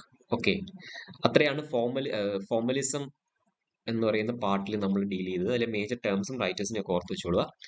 Now we will move on to next slide. Okay, you can see, right? കാണാൻ പറ്റുന്നില്ലേ? Okay. This is structuralism. Structuralism also begins with linguistics, especially by the time of the publication of ഏതായിരുന്നു നമ്മുടെ Ferdinand de സോഷൂറിന്റെ work publish ചെയ്യുന്നതോടുകൂടിയാണ് structuralism എന്ന് പറയുന്ന ഒരു സ്ട്രീമും ശരിക്കും തുടങ്ങുന്നത്. എല്ലാം ലിംഗ്വിസ്റ്റിക് തിയറീസ് ആണ് ബേസിക്കലി. അതിന്റെ ഫൗണ്ടേഷൻസ് എല്ലാം ലിംഗ്വിസ്റ്റിക്സ് ആണ്. Okay, began in 1950s. പക്ഷെ നമ്മളിവിടെ പറയുമ്പോൾ ഐ മീൻ ഒരു ഫോമിലേക്ക് സ്ട്രക്ചറലിസം വരുന്നത് ശരിക്കും 1950s. അതിനുശേഷം 60s to 70s ആയിരുന്നു ഏറ്റവും പ്രോമിനന്റ് ആയിട്ടുള്ള ടൈം എന്ന് പറയുന്നത് 60 to 70s ആയിരുന്നു. The pioneers were Claude Levi Strauss and Roland Barthes. Levi Strauss ഒരു ആന്ത്രോപോളജിസ്റ്റ് ആയിരുന്നു, റോളണ്ട് ബാത്ത് ഒരു ലിംഗ്വിസ്റ്റ് ആയിരുന്നു. Things can be understood in, അതായത് ചില പ്രപ്പോസിഷൻസ് ഉണ്ട് ഈ സ്ട്രക്ചറലിസത്തിന്, നമുക്കൊക്കെ അറിയാവുന്ന കാര്യങ്ങളാണ്. എന്താണ് സ്ട്രക്ചറലിസം മുമ്പോട്ട് വയ്ക്കുന്നത് എന്ന് പറയുന്നത്? ഒന്നാമത്തെ അവരുടെ ഐഡിയ എന്ന് പറയുന്നത് things cannot B understood in isolation. അത് നേരെ ഓപ്പോസിറ്റ് ഓഫ് ഫോർമലിസം അല്ലെങ്കിൽ ന്യൂ ക്രിറ്റിസിസം ആണ്. Things cannot be understood in isolation considered in the context of A larger structure. And structure എന്ന് പറയുന്നത് പ്രീ എക്സിസ്റ്റിംഗ് അല്ല, മറിച്ച് സ്ട്രക്ചർ എന്ന് പറയുന്നത് നമ്മൾ ക്രിയേറ്റ് ചെയ്ത് നൽകിയിരിക്കുന്നതാണ്. And structure actually provides meaning. Meaning is not core or essence inside, but it is always outside. They are attributed by human mind. അർത്ഥം എന്ന് പറയുന്നത്, മീനിങ് എന്ന് പറയുന്നത് ഒരിക്കലും ഒരു ടെക്സ്റ്റിന്റെ ഉള്ളിലല്ല, മറിച്ച് ടെക്സ്റ്റിന്റെ പുറത്താണ്. എന്ന് വെച്ചാൽ നമ്മുടെ ഫേമസ് ആയിട്ടുള്ള ഒരു അനാലജി ഉണ്ടല്ലോ, ഞാനിവിടെ മെൻഷൻ ചെയ്തിട്ടുണ്ട്. പീറ്റർ ബാരി തന്നെ ബിഗിനിങ് തിയറിയിൽ പറയുന്ന എഗ് ആൻഡ് ചിക്കൻ അനാലജി. ഇപ്പം നിങ്ങൾ എഗ്ഗിനെ കുറിച്ചാണ് പഠിക്കുന്നതെങ്കിൽ, see for a structuralist they won't spend time to analyse egg as an egg, something like എന്താ പറയുക, അതിന്റെ ഫീച്ചേഴ്സ് ഒക്കെ പഠിക്കുക. ആ രീതിയിൽ എഗ്ഗിനെ കുറിച്ചല്ല അവർ പഠിക്കുന്നത്. If they want to study about egg they will go to chicken, because chicken is a background of egg. I mean ചിക്കനിൽ നിന്നാണ് എഗ്ഗ് വരുന്നത്. സോ എഗ്ഗിനെ കുറിച്ച് പഠിക്കാൻ അവർ ചിക്കനെ കുറിച്ച് പഠിക്കും. So that is kind of like backgrounding എന്ന് ഉദ്ദേശിക്കുന്നത്. അതുകൊണ്ടാണ് ഇവിടെ പറയുന്നത് the meaning is not core or essence inside, but always outside. So outside meaning is always on the structures, I mean on references, on things that are related to this particular thing that we study. Structuralist approach will in fact take one further and further away from the text into history, politics, culture and philosophy. explanation aanadu. Okay, structures എന്ന് പറയുന്നത് abstract systems like narratives ആണ്. Okay, ഇതിലേറ്റവും പ്രധാനപ്പെട്ട figure എന്ന് പറയുന്നത് Ferdinand D സോഷൂർ ആണ്. സോഷൂർ ഒരു Swiss linguist ആണ്. 1857 ജനിച്ചു. Father of modern linguistics. I mean he brought in a modern approach to language, we all know that. Introduced the system of signs, signified classification. അത് ഞാൻ expand ചെയ്ത് പോകുന്നില്ല. ഇനി 3 മേജർ ആർഗ്യുമെന്റ്സ് ഓഫ് സ്ട്രക്ചറലിസം പറയാം. Meaning of words are arbitrary and maintained by conventions only. They are unmotivated science. ആ രണ്ട് terms important ആണ്. Arbitrary and unmotivated. Meaning എന്ന് പറയുന്നത് ആർബിട്രറി ആണ്. ഒരിക്കലും അവ സിഗ്നിഫൈഡും തമ്മിലുള്ള ബന്ധം എന്ന് പറയുന്നത് ഒരിക്കലും ഇൻഹറന്റ് അല്ല, ആർബിട്രറി ആണ്. അത് കൺവെൻഷൻസ് വഴിയാണ്, അതായത് റെക്കറന്റ് യൂസ് വഴിയാണ് അത് എസ്റ്റാബ്ലിഷ് ചെയ്യപ്പെടുന്നത്. അതുപോലെ തന്നെ സയൻസ് മീനിങ് എന്ന് പറയുന്നത് അൺമോട്ടിവേറ്റഡ് സയൻസ് ആണ്. സിഗ്നിഫൈഡ് എന്ന് പറയുന്നത് അൺമോട്ടിവേറ്റഡ് സയൻസ് ആണ്. അതായത് അവയ്ക്ക് പ്രത്യേകിച്ച് ഒരു ഇൻഹറന്റ് മീനിങ് ഒന്നുമില്ല. They are actually made meaning is made out of differences. Meaning of a words are relational. No word can be defined. ഈ റിലേഷണൽ എന്ന് ഉദ്ദേശിക്കുന്നതിന് ഡിഫറൻസിനെയാണ്. അതായത് the precise meaning of a word is dependent upon its paradigmatic chain. അതായത് ഒരു വാക്കിന്റെ അർത്ഥം നിലനിൽക്കുന്നത് അതിന്റെ അപ്പുറത്തും അതിന്റെ ഇപ്പുറത്തുമുള്ള വാക്കുകളുടെ അർത്ഥം അല്ല വാക്കുകൾ ഉള്ളത് കൊണ്ടാണ്. ഫോർ എക്സാമ്പിൾ, അത് പാരഡിഗ്മാറ്റിക് ചെയിൻ എന്ന് പറഞ്ഞ് ഇവിടെ കൊടുത്തേക്കുന്നത് നിങ്ങൾക്ക് അത് കാണാൻ പറ്റും. ഹൗസ് എന്ന് പറയുന്ന ശരിക്കുമുള്ള വാക്കിന്റെ അർത്ഥം ഇവിടെ അർത്ഥം വരാനുള്ള കാരണം, അല്ലെങ്കിൽ അതിന്റെ അർത്ഥം പ്രൊഡ്യൂസ് ചെയ്യപ്പെടുന്നത് അതിന്റെ അപ്പുറത്ത് പാലസും അതിന്റെ ഇപ്പുറത്തെ ഹാബിറ്റാറ്റും ഉള്ളതാണ്. നമുക്ക് ഹൗസ് എന്ന് പറയുമ്പോൾ ഇറ്റ്സ് എ കോമൺ ടേം. ഹൗസിന് പല കാറ്റഗറൈസേഷൻസ് ഉണ്ട്. വെൻ യു നോ, അല്ലെങ്കിൽ പാലസ് എന്ന് പറയുമ്പോൾ how do you understand palace? Palace നമുക്കറിയാം, it's a place where we live. House is also a place where we live, or bungalow is also a place where we live. പക്ഷെ പാലസിനെ differentiate ചെയ്യുന്നത് പാലസിന്റെ അപ്പുറത്തുള്ള ബംഗ്ലാവും ഇപ്പുറത്തുള്ള ഹൗസുമാണ്. So അതാണ് ശരിക്കും എന്താ പറയുക, word എന്ന് പറയുന്നത് relational. Meaning of the word is relational എന്നതുകൊണ്ട് ഉദ്ദേശിക്കുന്നത്. Okay, language constitutes our world, not record or label. Meanings are attributed to objects by human mind. Language ആണ് ശരിക്കും നമ്മുടെ എന്താ പറയണേ, material world. Material in the sense നമ്മുടെ ഭൗതികമായ ലോകം, നമ്മൾ കാണുന്ന നമ്മുടെ സെൻഷ്യൽ ആയിട്ടുള്ള വേൾഡിനെ ശരിക്കും ക്രിയേറ്റ് ചെയ്തിരിക്കുന്ന ലാംഗ്വേജ് ആണ്. ലാംഗ്വേജ് ലേബൽ ചെയ്യുകയോ റെക്കോർഡ് ചെയ്യുകയോ അല്ല, മറിച്ച് ലാംഗ്വേജ് ക്രിയേറ്റ് ചെയ്യുകയാണ്. It's A creative process. I mean language is A creative process. Use of language. Meaning എന്ന് പറയുന്നത് നമ്മൾ തന്നെയാണ് അട്രിബ്യൂട്ട് ചെയ്യുന്നത്. ഓക്കെ, അതിനൊക്കെ കുറെ എക്സാമ്പിൾസ് എന്ന് ഞാൻ പറഞ്ഞിരുന്നു. ഓക്കെ, അടുത്ത മേജർ ഫിഗർ എന്ന് പറയുന്നത് ലവി സ്ട്രൂസ് ആണ്. French social anthropologist, leading exponent of structuralism, applied the structuralist logic in interpretation of myths. അതായത് സൊഷൂർ ലാംഗ്വേജിൽ മാത്രം ഒതുക്കി നിർത്തിയ ഒരു സ്ട്രക്ചറലിസ്റ്റ് അനാലിസിസിനെ ശരിക്കും മറ്റ് ഫീൽഡുകളിലേക്ക് പറിച്ചു നട്ടത് ശരിക്കും ക്ലൗഡ് ലെവി സ്ട്രൂസ് ആണ്. പ്രത്യേകിച്ച് അദ്ദേഹത്തിന്റെ മിത്ത് അനാലിസിസുകൾ നമ്മൾ കാണുന്നുണ്ട്. ഈഡിപ്പസ് മിത്ത് മുതൽ മോണോ മിത്ത്, അല്ലെങ്കിൽ മിത്തുകളെ കുറിച്ച്, മിത്തുകളുടെ സ്ട്രക്ചറിനെ തേടിയുള്ള അദ്ദേഹത്തിന്റെ പഠനങ്ങൾ, ഇതെല്ലാമാണ് ശരിക്കും ഇതിനെ ഒരു സ്ട്രക്ചറലിസം എന്ന് പറയുന്ന ഒരു തിയറിയെ ശരിക്കും ഔട്ട്സൈഡ് ഓഫ് ലിംഗ്വിസ്റ്റിക്സിലേക്ക് കൊണ്ടുവരാനുള്ളത്. അതിനുശേഷമാണ് റോളണ്ട് ബാർത്തിനെ പോലുള്ള ഒരു കൾച്ചറിനെ പഠിക്കുന്നതും സ്ട്രക്ചറലിസ്റ്റ് അനാലിസിസ് ഓഫ് കൾച്ചർ ഒക്കെ നടക്കുന്നത്. പിന്നീട് അത് എല്ലാ ഫീൽഡുകളിലേക്കും അത് വ്യാപിക്കുന്നുണ്ട്, സ്ട്രക്ചറലിസം എന്ന് പറയുന്നത്. Okay, culture can be read as a language as it is made up of many structural networks and works of signification. Like പുള്ളിയുടെ തന്നെ വർക്കിൽ കൾച്ചറിനെ എങ്ങനെയാണ് ലിംഗ്വിസ്റ്റിക് സ്ട്രക്ചറിലേക്ക് നമുക്ക് റീപ്ലേസ് ചെയ്യാൻ പറ്റും, അല്ലെങ്കിൽ അതിനെ ലിംഗ്വിസ്റ്റിക് സ്ട്രക്ചറും കൾച്ചറിന്റെ സ്ട്രക്ചറും അനലോഗസ് ആണെന്ന് പറയുന്ന ആർഗ്യുമെന്റ്സ് ഒക്കെ പുള്ളിയുടെ പിന്നീടുള്ള വർക്കുകളിൽ വരുന്നുണ്ട്. അദ്ദേഹം ഫാഷനെ കുറിച്ച് പഠിക്കുന്നുണ്ട്. ലെവി സ്ട്രൂസും ഫാഷനെ കുറിച്ച്, sorry, not Levi-Strauss, Barth also studies about language, fashion, structuralist analysis of fashion or culture. Major work എന്ന് പറയുന്നത് elementary structure of kinship 1967, structural anthropology, the savage mind, totemism, Mythologiques എന്ന് പറയുന്ന ഒരു 4 വോളിയം വർക്കുണ്ട്. ഇത് റോവാൻ കുക്ക്ഡ് അതിൽ വരുന്ന വർക്കാണ് ശരിക്കും. Origin of table manners from honey to ashes. അപ്പൊ ഈ വർക്കുകളൊക്കെ ഒന്ന് ഓർത്ത് വെച്ചോളൂ. റോവാൻ കുക്ക്ഡ് വളരെ ഇമ്പോർട്ടന്റ് ആണ്. Savage mind. മിത്തോളജിക്കസ് എന്ന് പറയുന്ന വോളിയം ഇമ്പോർട്ടന്റ് ആണ്. കാരണം മിത്തോളജീസ് എന്ന് പറയുന്ന ഒരു വോളിയം പിന്നീട് റോളണ്ട് ബാർത്തിന്റെ ആയിട്ട് വരുന്നുണ്ട്. സോ അത് തമ്മിൽ കൺഫ്യൂഷൻ ആയി പോകരുത്. അടുത്ത റോളണ്ട് ബാർത്ത് ആണ്. French literary theorist, essayist, philosopher, critic and semiotician. Structuralist approach on modern culture. Key concept എന്ന് പറയുന്നത് readerly text, writerly text, author and scriptor. Mythologies എന്ന് പറയുന്ന ഒരു കളക്ഷൻ ആണ്, ഇമ്പോർട്ടന്റ് ആയിട്ടുള്ള വർക്ക്. കളക്ഷൻ ഓഫ് എസ്സൈസ് ആണത്. Okay, അത് വേണ്ട. എസ് ബാരിസിന്റെ മറ്റൊരു വർക്കാണ് as a line by line semiological analysis of a short story by Honore de. ബാൽസാക്കിന്റെ സ്റ്റോറിയുടെ അനാലിസിസ് ആണത്. Okay, fine. Okay, fine. Death of the author മറ്റൊരു ഇമ്പോർട്ടന്റ് വർക്കാണ് അദ്ദേഹത്തിന് 1967. മറ്റ് മേജർ സ്ട്രക്ചറലിസ്റ്റുകൾ David Lodge, working with structuralism, Terence Hawkes, structuralism and semiotics, Jonathan Culler, structuralist poetics. ഇനി സ്ട്രക്ചറലിസത്തിന്റെ major propositions. Literature as a range of underlying patterns. relate text to larger context. Narrative was recurrent pattern or motif, intertextual connections, conventions of particular genres, underlying narrative structures, identifying patterns in culture at global. ഇതൊക്കെയാണ് അതിന് major purpose. I mean what do they do എന്ന് പറയുമ്പോൾ literature as a range of underline, ലിറ്ററേച്ചറിനെ ഒരു സ്ട്രക്ചറിന്റെ ഭാഗമായിട്ടും അല്ലെങ്കിൽ linguistic സ്ട്രക്ചറിന്റെ ഭാഗമായിട്ട് മാറുകയും എല്ലാ ലിറ്ററേച്ചറിലും റെക്കറന്റ് ആയിട്ടുള്ള പാറ്റേൺസ് ഉണ്ട് എന്ന് പറയുകയും ചെയ്യുന്ന അവരുടെ ഒരു major, I mean that is what they are actually trying to find out. അതുപോലെ തന്നെ ഒരു ടെക്സ്റ്റിനെ ഒരു ലാർജർ കോണ്ടെക്സ്റ്റിൽ, കൾച്ചറൽ കോണ്ടെക്സ്റ്റിൽ, ഹിസ്റ്റോറിക്കൽ കോണ്ടെക്സ്റ്റിലൊക്കെ പ്ലേസ് ചെയ്തിട്ട് അതിൽ നിന്നും ആ ടെക്സ്റ്റും ഹിസ്റ്ററിയുമായിട്ടുള്ള കണക്ഷനെ കണ്ടെത്തുക. ഓക്കെ, അതിന് ഇന്റർടെക്സ്ച്വൽ കണക്ഷൻസ് കണ്ടെത്തുക, അതിലെ കൺവെൻഷൻസ്, റെക്കർ ചെയ്ത് വരുന്ന കൺവെൻഷൻസ് എന്തൊക്കെയാണെന്ന് മനസ്സിലാക്കുക. പിന്നെ അതുപോലെ തന്നെ കോമൺ ആയിട്ട് വരുന്ന നറേറ്റീവ് സ്ട്രക്ചേഴ്സ് ഏതൊക്കെയാണെന്ന് മനസ്സിലാക്കുക. ഇതൊക്കെയാണ് മെയിൻ ആയിട്ടും സ്ട്രക്ചറലിസം അല്ലെങ്കിൽ സ്ട്രക്ചറലിസ്റ്റുകൾ ചെയ്യുന്നത്. Okay, move on to the next one. This is post-structuralism and deconstruction.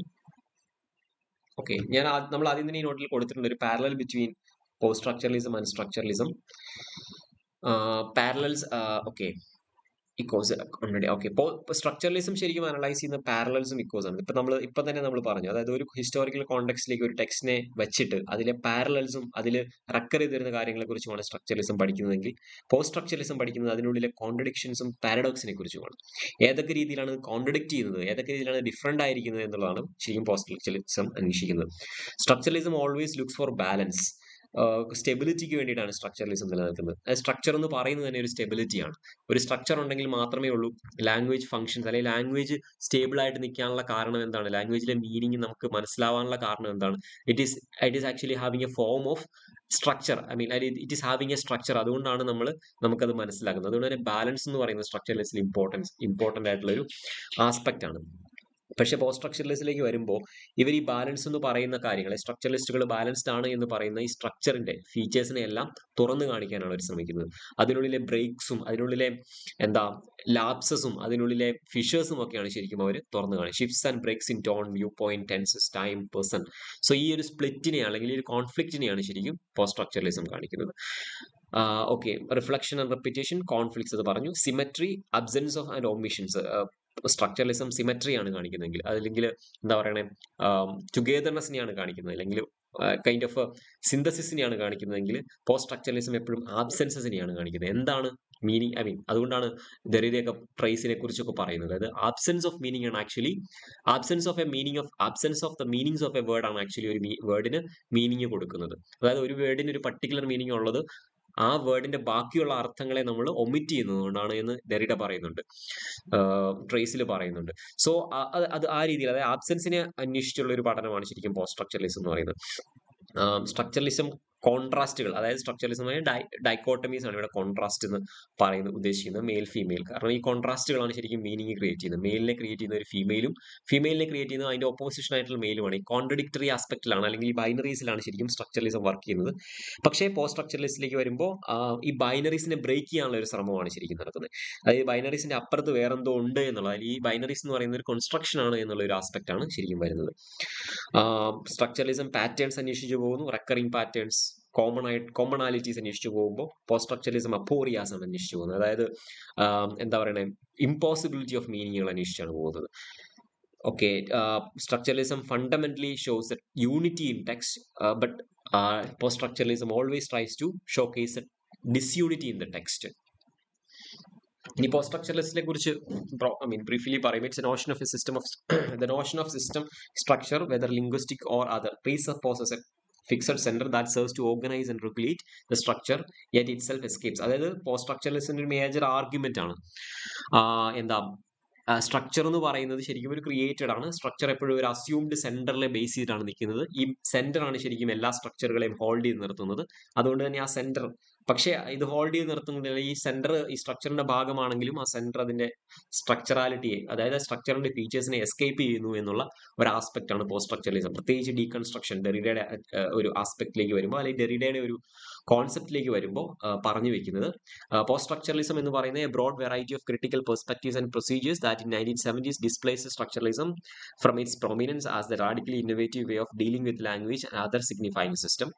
അതായത് സ്ട്രക്ചറലിസത്തെ ശരിക്കും ക്രിട്ടിസൈസ് ചെയ്തുകൊണ്ട് കടന്നു വന്ന മറ്റൊരു ലിംഗ്വിസ്റ്റിക് അല്ലെങ്കിൽ വളരെ റാഡിക്കൽ ആയിട്ടുള്ള ഇന്നോവേറ്റീവ് ആയിട്ടുള്ള ഒരു ലിംഗ്വിസ്റ്റിക് അപ്രോച്ചാണ് ശരിക്കും പോസ്റ്റ് സ്ട്രക്ചറലിസം എന്ന് പറയുന്നത്.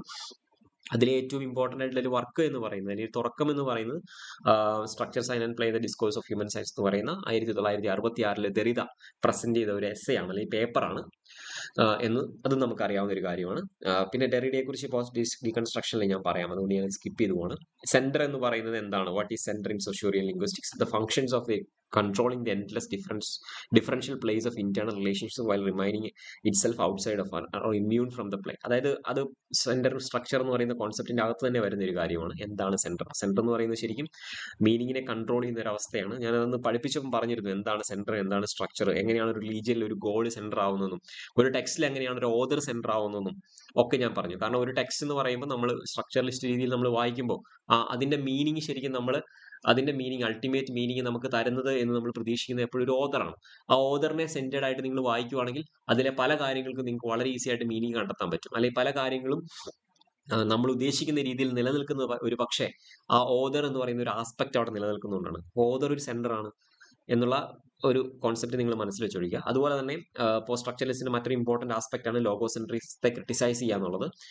Or dependent on the Notion of self certifying foundations or absolute or essence or ground which is ever needed never present. അതായത് ശരിക്കും ഇവിടെയൊക്കെ ലോഗോസെൻട്രിസം എന്ന് പറയുന്നത് ശരിക്കും ഇക്കാര്യത്തിലുള്ള ദൈവം, ഗോഡ് പോലുള്ള സെന്റേഴ്സിനെയാണ് ഇവിടെ ലോഗോസെൻട്രി, ലാംഗ്വേജ് പോലുള്ള സെന്റേഴ്സിനെയാണ് ഇവിടെ ലോഗോസെൻട്രിസം എന്ന് ഉദ്ദേശിക്കുന്നത്. സെന്ററിനെ പൊതുവായിട്ട് പറയുന്ന ചില ടേമുകളാണ് കേട്ടോ ഇവിടെ. ഈ പോസ്റ്റ് സ്ട്രക്ചറലിസത്തിന്റെ മേജർ ആയിട്ടുള്ള ഒരു അപ്രോച്ച് എന്ന് പറയുന്നത് ആന്റി ഫൗണ്ടേഷനിലിസം ആണ്. എക്സിസ്റ്റൻസ് ഓഫ് ഫൗണ്ടേഷൻ എന്ന് പറയുന്നത് അല്ലെങ്കിൽ ഫൗണ്ടേഷനിലിസം എന്ന് പറയുന്നത് existence of self evident foundations that guarantee the validity of all knowledge and truth. അതിനെതിരെ എല്ലാ രീതിയിലുള്ള എസ്റ്റാബ്ലിഷ്മെന്റുകൾക്കും എതിരെയുള്ള ഒരു ഫൈറ്റ് ആണ് ശരിക്കും പോസ്റ്റ് സ്ട്രക്ചറലിസം എന്ന് പറയുന്നത്. ഒരു ഫൗണ്ടേഷനെയും അല്ലെങ്കിൽ എവർ ആയിട്ട് വാലിഡ് മീനിങ് കൊടുക്കുന്ന ഒരു ഫൗണ്ടേഷനെയും നമ്മൾ അക്സെപ്റ്റ് ചെയ്യില്ല, അതിനെല്ലാം ചലഞ്ച് ചെയ്യും എന്നുള്ള ഒരു ആർഗ്യുമെന്റ് ആണ് പോസ്റ്റ് സ്ട്രക്ചറലിസം മുന്നോട്ട് വെക്കുന്നത്. ഓക്കെ, മേജർ അഡ്വക്കേറ്റ്സ് എന്ന് പറയുന്നത് Michel Foucault, Jacques Lacan, Roland Barthes. Schools വരുന്നത് psychoanalyticism, Marxist, new historical criticism. Salient features, ഇതിന് കുറച്ചൊരു 5 ഫീച്ചേഴ്സ് ഉണ്ട്, അത് നമുക്ക് ജസ്റ്റ് ഒന്ന് സ്കിപ്പ് ത്രൂ ചെയ്തു പോവാം. Primacy of the text. 1 second, somebody is trying to join.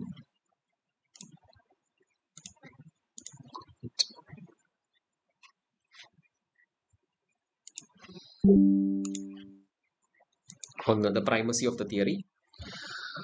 Post modern കോൺസെപ്റ്റിൽ തിയറി എന്ന് ഉദ്ദേശിക്കുന്നത് many critics felt it is necessary to theorise their individual positions and practices. It addresses the process of meaning production through signification, linguistic logic of meaning production in all fields, understanding and seeking meaning as interdisciplinary.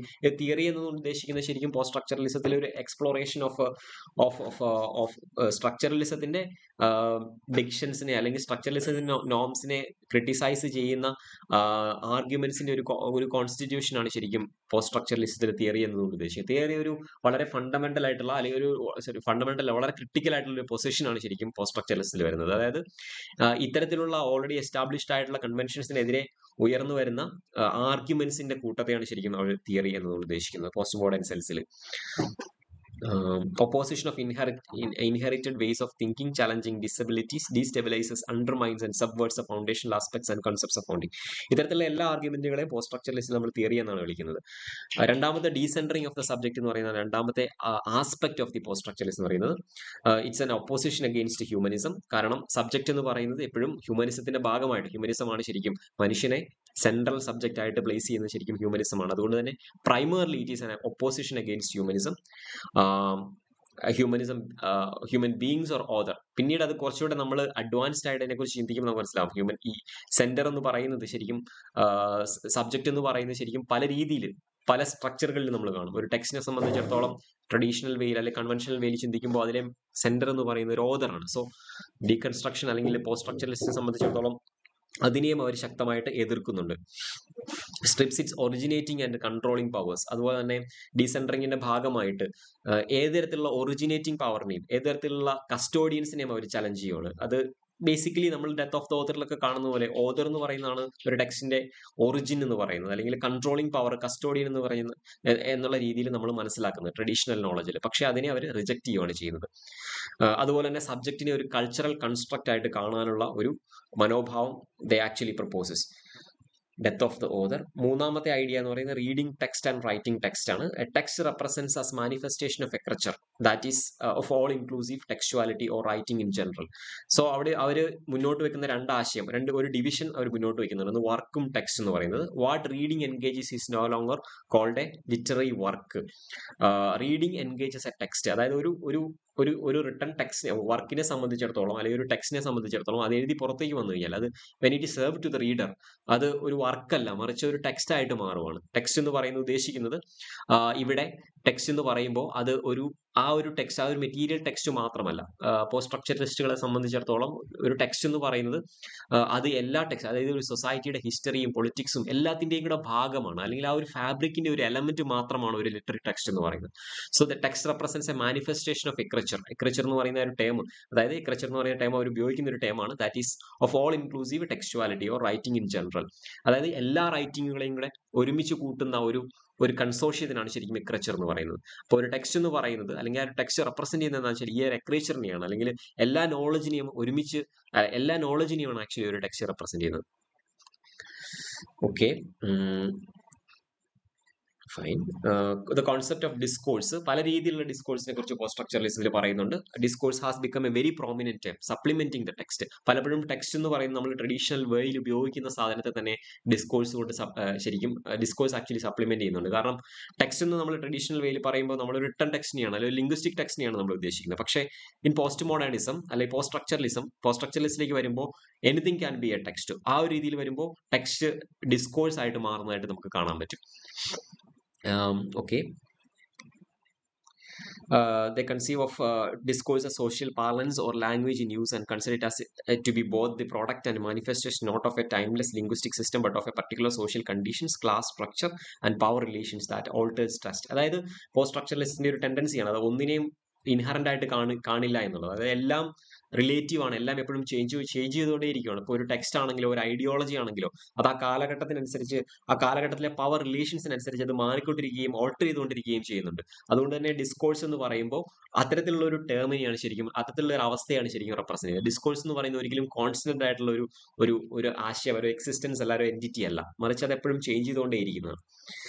ആ ഒരു idea തന്നെയാണ് പലപ്പോഴും power discourse ഫൂക്കോയുടെ വർക്കിലും അത് തന്നെ ശരിക്കും വരുന്നുണ്ട് correct ആയിട്ട്. അതായത് ഒരു ഡിസ്കോഴ്സ് എന്ന് പറയുന്ന ഫൂക്കോ ഏതോ ഒരു വർക്കിൽ പറയുന്നുണ്ട്, ഡിസ്കോഴ്സ് എന്ന് പറയുന്നത് ആ സമയത്ത്, അതായത് ഒരു കാലഘട്ടത്തിൽ നിങ്ങൾക്ക് മേക്ക് ചെയ്യാൻ പറ്റുന്ന ഒരു സ്റ്റേറ്റ്മെന്റിനെയാണ് ശരിക്കും ഒരു ഡിസ്കോഴ്സ്, ഡയലോഗ് എന്ന രീതിയിലാണ് ഡിസ്കോഴ്സിനോട് ഉപയോഗിക്കുന്നത്. ശരിക്കും ഡിസ്കോഴ്സ് എന്ന് പറയുന്നത് what is possible to speak or what is possible to express at a particular point of time is actually discourse എന്ന് ഫൂക്കോ എവിടെയോ പറയുന്നുണ്ട്. കാരണം നമുക്കൊരു കാര്യത്തെ ഒരു കാലഘട്ടത്തിൽ സംസാരിക്കണമെങ്കിൽ അല്ലെങ്കിൽ ചിന്തിക്കണമെങ്കിൽ ഒരുപാട് ഫാക്ടേഴ്സ് അതിന്റെ പുറകിലുണ്ട്. കാരണം അതിനെ റെലവന്റ് ആക്കുന്ന ഒരുപാട് ഫാക്ടേഴ്സ് ഉണ്ട്, അല്ലെങ്കിൽ ആ കാര്യത്തെ നമുക്ക് ഐ മീൻ ചിന്തനീയമാക്കുന്ന കുറെ കാര്യങ്ങൾ. I mean we are actually let to think about that because of a lot of reasons, lot of things that happens around. Like നമ്മളിപ്പോൾ ടോളറൻസിനെ കുറിച്ച് ചിന്തിക്കുകയാണെങ്കിൽ, see there are lot of reasons to think about tolerance because our society undergoing such a kind of a very uncertain situation politically, socially and economically, culturally, religiously. So അതായത് ഒരു statement നമ്മൾ make ചെയ്യുന്നുണ്ടെങ്കിൽ ആ സ്റ്റേറ്റ്മെന്റിന് അതിൻ്റെതായ ഒരു historicity ഉണ്ട് എന്നുള്ളതാണ്, അല്ലെങ്കിൽ ഒരു പൊളിറ്റിക്കൽ ഐഡന്റിറ്റി ഉണ്ടെന്നുള്ളതാണ് ശരിക്കും ഫൂക്കോയൊക്കെ പറയുന്ന discourse. Foucault discourse is a larger field in which one can situate a particular thing as an existing in relation to one another or in opposition to one another. This is a reference to have to treated with total and anonymity.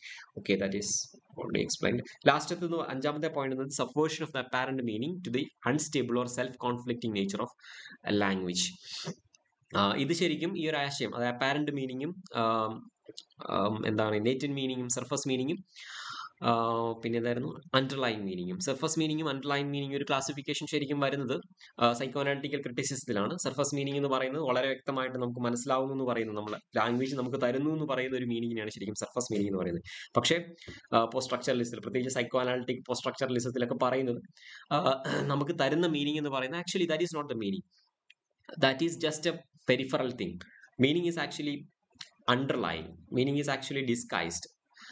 So we have to search for, and there is no one meaning. There are innumerable meanings. Meaning is actually relative, and it is actually multitude in numbers. Okay, considering meaning of a text as a distortion, displacement, or total occlusion of its real meaning. അതായത് നമ്മൾ real എന്ന് കരുതുന്ന meaning അല്ല ശരിക്കുള്ള meaning. That is something like a very conditioned meaning. That is very easy meaning that we choose because of our convenience. And last point എന്ന് പറയുന്നത് relativism ആണ്. All asserts truth and values and cultural norms are related to the predominant culture at a given time and place.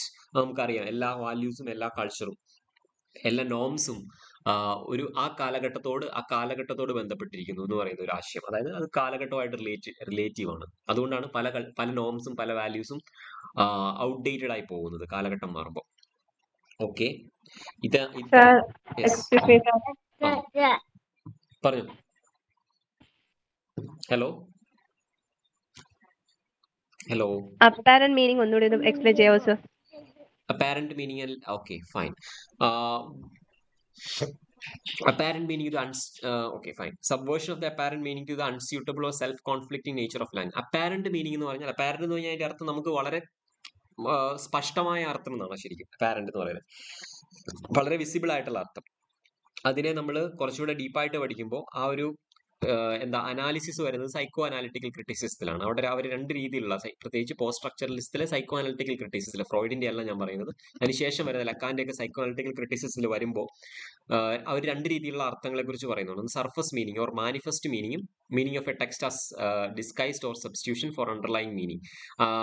അതുപോലെ തന്നെ underlying meaning, manifest മീനിങ്ങും underlying മീനിങ്ങും രണ്ട് രീതിയിലുള്ള അർത്ഥങ്ങളുണ്ട്. ഈ മാനിഫെസ്റ്റ് അല്ലെങ്കിൽ സർഫസ് മീനിങ് എന്ന് പറയുന്ന സാധനമാണ് ശരിക്കും അപ്പാരന്റ് മീനിങ്. പക്ഷേ സൈക്കോ അനലിസ്റ്റുകൾ അല്ലെങ്കിൽ പോസ്റ്റ് സ്ട്രക്ചറലിസ്റ്റുകൾ വാദിക്കുന്നതെന്ന് വെച്ചാൽ അപ്പാരന്റ് മീനിങ് എന്ന് പറയുന്നത് വളരെ കൺവീനിയന്റ് ആയിട്ട് നമുക്ക് ലഭിക്കുന്ന ഒരു മീനിങ് ആണ്. നമ്മൾ പലപ്പോഴും ഈ അപ്പാരന്റ് മീനിങ്ങിനാണ് ഒറിജിനൽ മീനിങ്, ഇതാണ് മീനിങ്, ഇത് മാത്രമേ അർത്ഥമുള്ളൂ, ഇത് മാത്രമേ അതുകൊണ്ട് അർത്ഥമാക്കുന്നുള്ളൂ എന്ന് പറയുന്നത് നമ്മൾ പലപ്പോഴും സ്വീകരിക്കുന്നത് അതിനെയാണ്. പക്ഷേ പോസ്റ്റ് സ്ട്രക്ചറലിസം വരുമ്പോൾ പറയുന്നത് ഒരു മീനിങ് അല്ല, ഒരു കാര്യത്തിന് ഇന്യൂമറബിൾ മീനിങ്സ് ഉണ്ട്. That depends on the way you think or way you look at this things. So അതുകൊണ്ട് തന്നെ എക്സ്പ്ലോറേഷൻ ടുവേർഡ്സ് മീനിങ്, നമ്മളെ മീനിങ്ങിനുള്ള അന്വേഷണം പലപ്പോഴും അപ്പാരന്റ് മീനിങ്ങിൽ മാത്രം നിന്നു പോകുന്നു. മറിച്ച് we should go for or we should search for underlying meanings. We should search for multitudes of meaning. ഇതിന് ഒരു വസ്തുവിനുള്ള പലതരത്തിലുള്ള മീനിങ് ഉണ്ട്. ആ മീനിങ്ങുകളെയും കൂടെ നിങ്ങൾ കൺസിഡർ ചെയ്യണം എന്നാണ് പറയുന്നത്.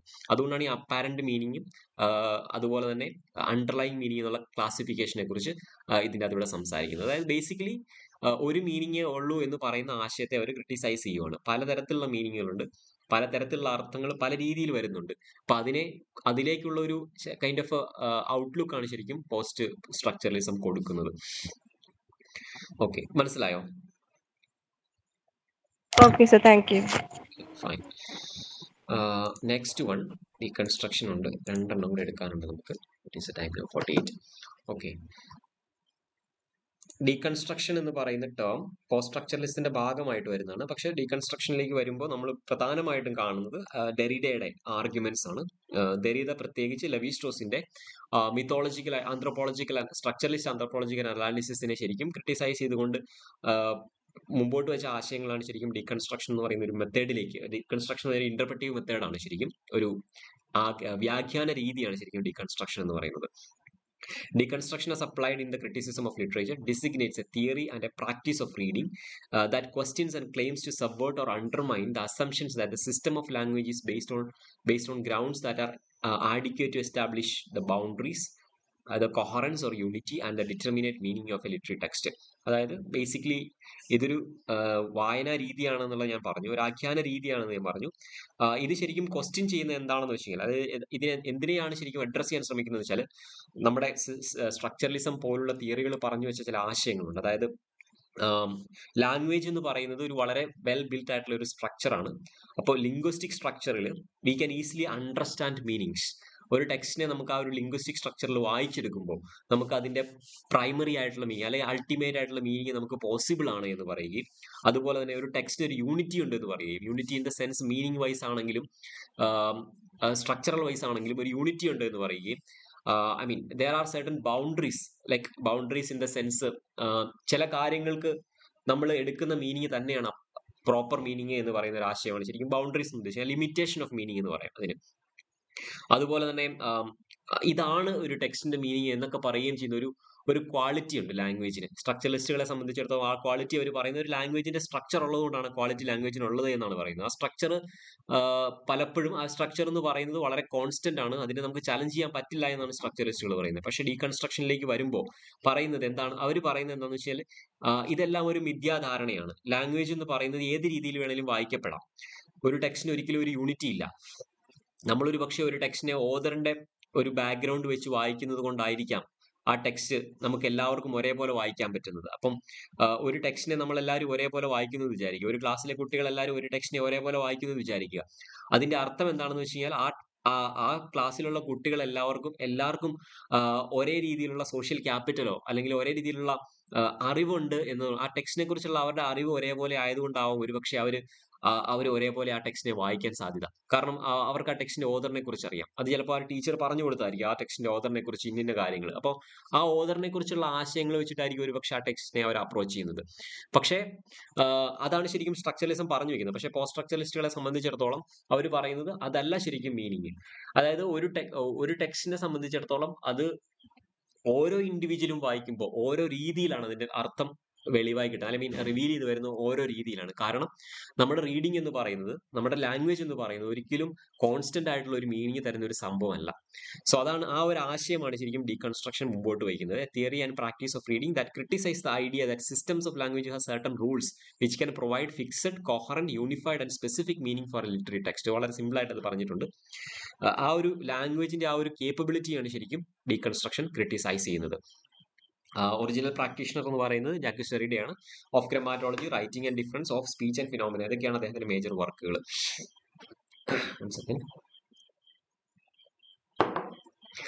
ചില ഫണ്ടമെന്റൽ ആയിട്ടുള്ള ആശയങ്ങൾ ഇവർ മുമ്പോട്ട് വെച്ചതിനെ പറഞ്ഞ് നമുക്ക് പോവാം. നമുക്ക് ഒന്ന്, the axial proposition that there is no outside the text.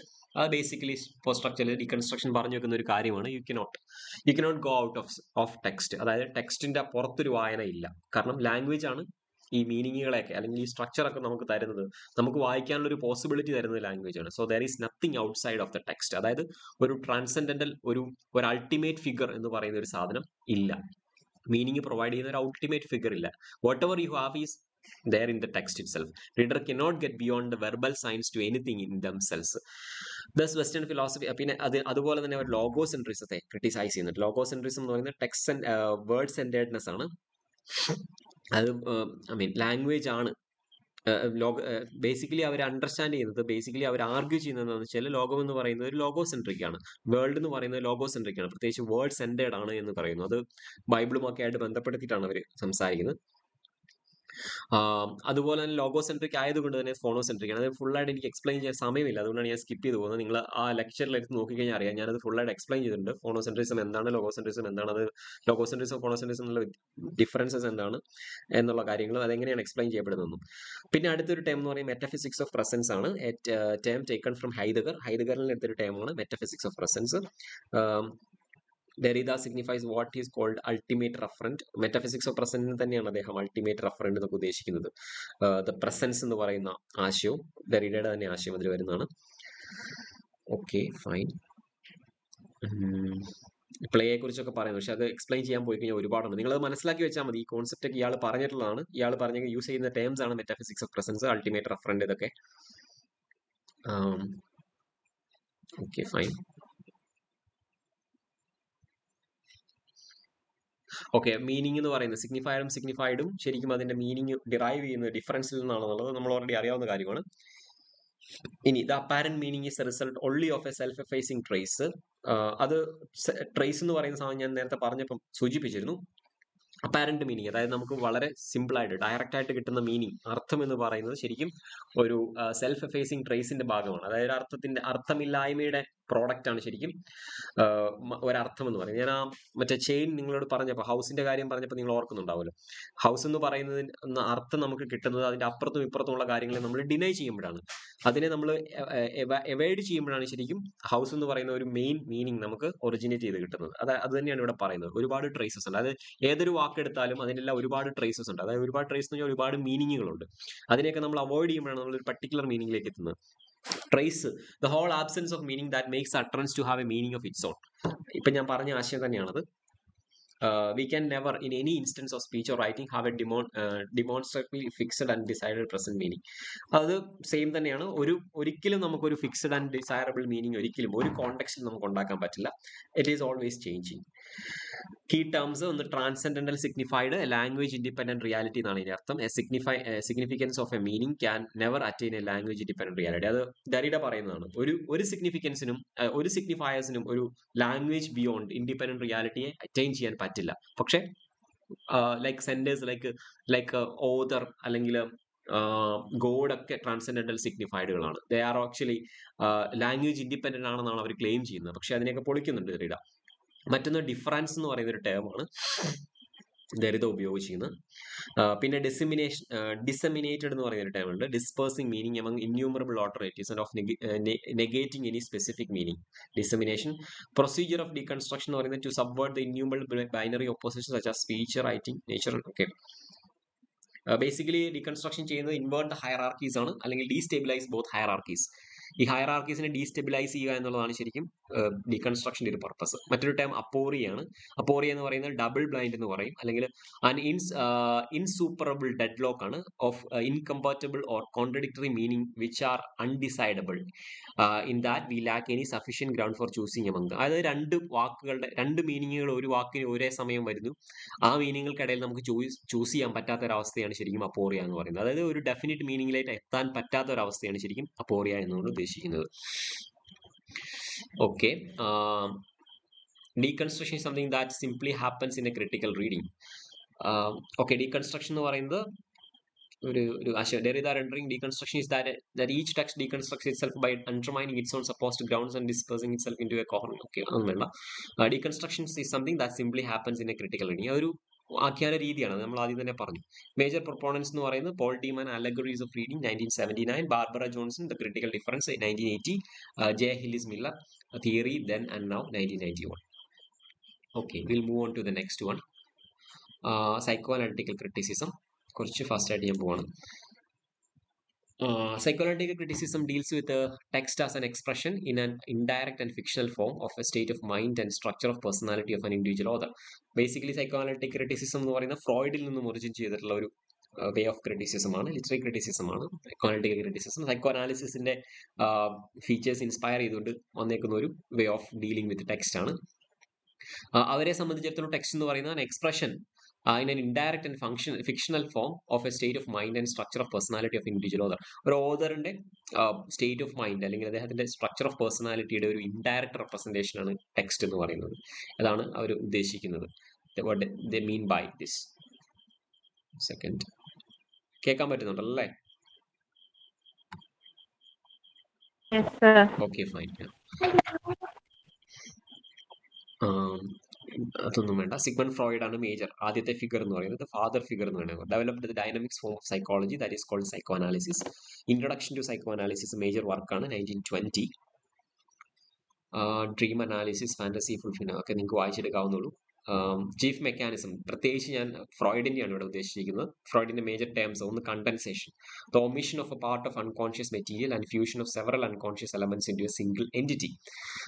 അതായത് നമ്മൾ സ്വപ്നത്തിൽ ഡ്രീം അനാലിസിസിന്റെ ഭാഗമായിട്ടാണ് കണ്ടൻസേഷൻ ഡിസ്പ്ലേസ്മെന്റ് ഒക്കെ പറയുന്നത് അദ്ദേഹം. കണ്ടൻസേഷൻ എന്ന് പറയുന്നത് omission of a part of unconscious material. ഒരു അൺകോൺഷ്യസ് മെറ്റീരിയൽ, അതായത് നമ്മൾ ശരിക്കും ഒരു ഡ്രീമിൽ പല എലമെന്റ്സും ഒരുമിച്ച് കൂടി ഒറ്റ ഇമേജ് ആയിട്ട് കാണുന്ന ഒരു പ്രതിഭാസം പലർക്കും എക്സ്പീരിയൻസ് ചെയ്തിട്ടുണ്ടാവും ഒരുപക്ഷെ. പല കൈകളും പല കാലുകളും ഒക്കെ ആയിട്ട് kind of images we have.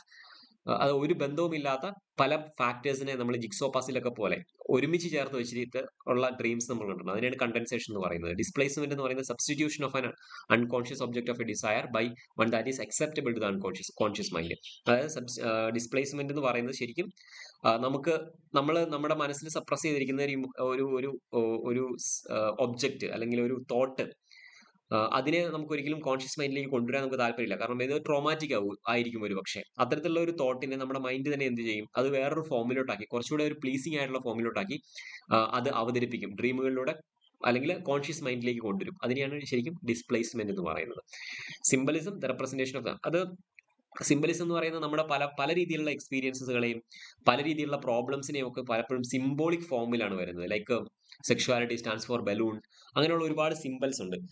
അപ്പോൾ ആ ഒരു സിംബോളിക് ഫോമിലാണ്, അതായത് ഡയറക്റ്റ് ആയിട്ട് ഒരിക്കലും ഡ്രീമിൽ അല്ലെങ്കിൽ അൺകോൺഷ്യസിൽ നിന്ന് കോൺഷ്യസിലേക്ക് ട്രാവൽ ചെയ്യില്ല. രണ്ട് രീതിയിലുള്ള കണ്ടന്റുകളെ കുറിച്ച് അദ്ദേഹം പറയുന്നുണ്ട്: മാനിഫെസ്റ്റ് കണ്ടന്റും ലേറ്റന്റ് കണ്ടന്റും. മാനിഫെസ്റ്റ് എന്ന് പറയുന്നത് disguised fantasies that are available to unconscious. അതായത് നമുക്ക് നമ്മുടെ വിഷസ് ആൻഡ് ഡിസയേഴ്സ് അത് രൂപമാറ്റം വന്നിട്ട് നമുക്ക് കോൺഷ്യസ് മൈൻഡിലേക്ക് വരുന്നതിനാണ് ശരിക്കും മാനിഫെസ്റ്റ് കണ്ടന്റ് എന്ന് പറയുന്നത്. ലേറ്റന്റ് കണ്ടന്റ് എന്ന് പറയുന്നത് ശരിക്കും the unconscious wishes that finds a semblance of satisfaction in the disguised expression. ഈ ഡിസ്കൈസ്ഡ് എക്സ്പ്രഷൻസിലൂടെ, അതായത് ഇത് രണ്ട് രീതിയിലുള്ള ഒരു സാധനത്തിന് അല്ലെ ഒരു വസ്തുവിന് നമുക്ക് നമ്മുടെ മൈൻഡിലേക്ക് വരുന്ന ഒരു ഒബ്ജക്റ്റിന് ശരിക്കും രണ്ട് രീതിയിലുള്ള കണ്ടന്റ് ഉണ്ടെന്നാണ് ഫ്രോയിഡ് പറയുന്നത്. ഒന്ന് മാനിഫെസ്റ്റ് കണ്ടന്റും മറ്റു ലേറ്റന്റ് കണ്ടന്റും. ചിലപ്പോൾ നമുക്ക് പുറത്ത് എക്സ്പ്രസ് ചെയ്യാൻ പറ്റാത്ത ഒരു ഡിസയർ ആയിരിക്കും ഒരു കണ്ടന്റിന്റെ ഭാഗമായിട്ട് വരുന്നത്. അപ്പൊ ആ കണ്ടന്റിനെയാണ് ശരിക്കും നമ്മൾ മാനിഫെസ്റ്റ് കണ്ടന്റ് എന്ന് പറയുന്നത്. പക്ഷെ അതിന്റെ ഉള്ളിൽ ഉള്ള ഒറിജിനൽ സാധനമുണ്ട്, അത് നമുക്ക് പുറത്ത് പറയാൻ പറ്റാത്ത ഒരു സാധനമുണ്ട്, നമുക്ക് തന്നെ ചിലപ്പോൾ തിരിച്ചറിയാൻ പറ്റുന്നുണ്ടാവില്ല. അതിനെയാണ് ശരിക്കും ലേറ്റന്റ് കണ്ടന്റ് എന്ന് പറയുന്നത്. ഫിക്സേഷൻ എന്ന് പറയുന്നത് residual trace of prior stages of psychosexual ഡെവലപ്മെന്റിനെയാണ് ഫിക്സേഷൻ എന്ന് പറയുന്നത്.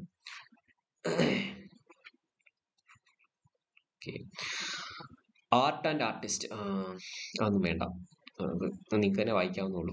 പിന്നെ ഇത് ഈഗോ സൂപ്പർ ഈഗോ ആണ് മൂന്ന് കോൺസെപ്റ്റുകൾ. ഇതെന്ന് പറയുന്നത് the instinctual drives of a mind ആണ് ഇത്. സൂപ്പർ ഈഗോ എന്ന് പറയുന്നത് അതിന്റെ നേരെ ഓപ്പോസിറ്റ് വൈ ആക്സിസ് ആണ്.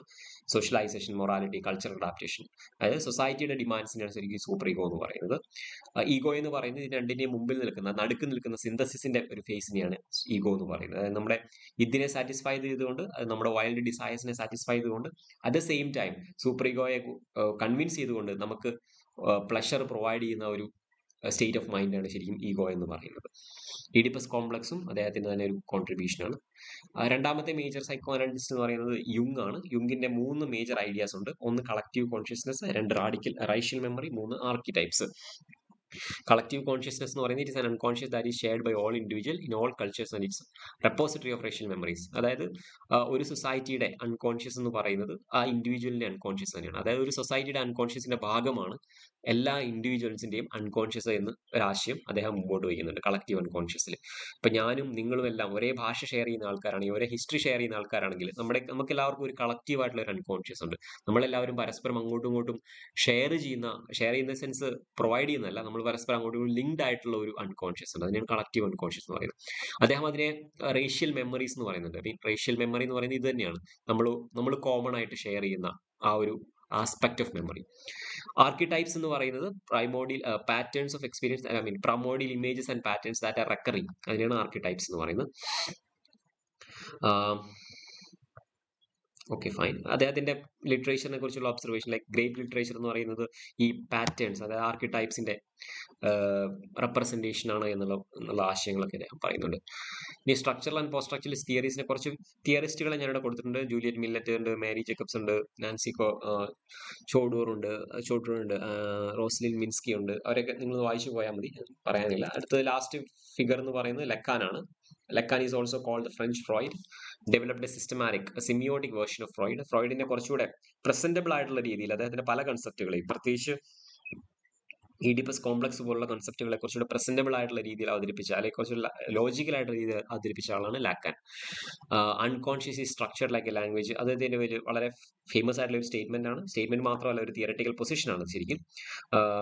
സ്ട്രക്ചറലിസ്റ്റ് പൊസിഷൻ ആണ് ലാംഗ്വേജ്, അൺകോൺഷ്യസ് എന്ന് പറയുന്നത്.